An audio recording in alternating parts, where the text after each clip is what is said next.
आगे खाना खाकर चुपचाप बैठे रहे, मेरी बेइज्जती इत्मीनान से देखी। वैसे तुम्हारी ये जबान कभी रुकती नहीं है, मौका बेमौका फजूल बातें करते रहते हो, लेकिन आज जब तुम्हारी बीवी की बेइज्जती हो रही थी तो चुप गूंगे हो गए। क्या बोलता? वकास भाई भी वहां बैठे हुए थे। और आजकल भाई भाभी को वैसे भी अम्मी बहुत ज्यादा अहमियत देती है, तो अम्मी की फीलिंग्स हर्ट हो जाती हैं।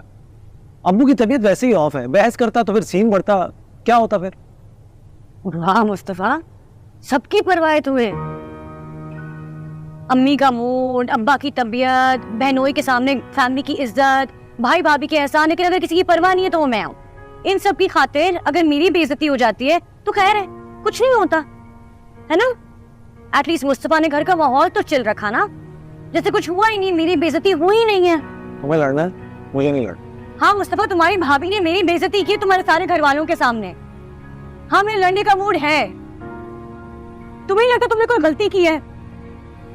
सारी गलती मेरी है, मान लिया मैंने। अब्बा के ऑपरेशन के ना पैसे दिए उन लोगों ने, उनके एहसानों के तले दबे हुए हम लोग।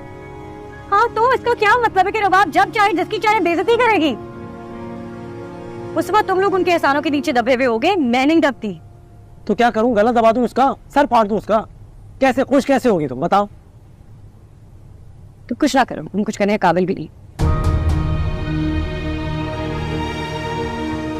मैं कुछ करने के काबिल नहीं। हाँ नहीं हो, because you did not stand up for me.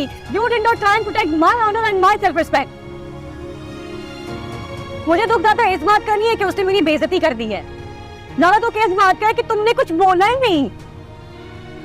तुम्हारे सारे दुखों की, तुम्हारी सारी परेशानियों की वजह मैं हूँ, मैं जानता हूँ, जान गया हूँ। आज बहुत डिसअपॉइंट किया। सिर्फ आज हुई हो? मुझे तो लगा शादी के पहले दिन से ही डिसअपॉइंटेड हो, बल्कि पहले घंटे से ही, जैसे देख लिया था। ऐसा नहीं है?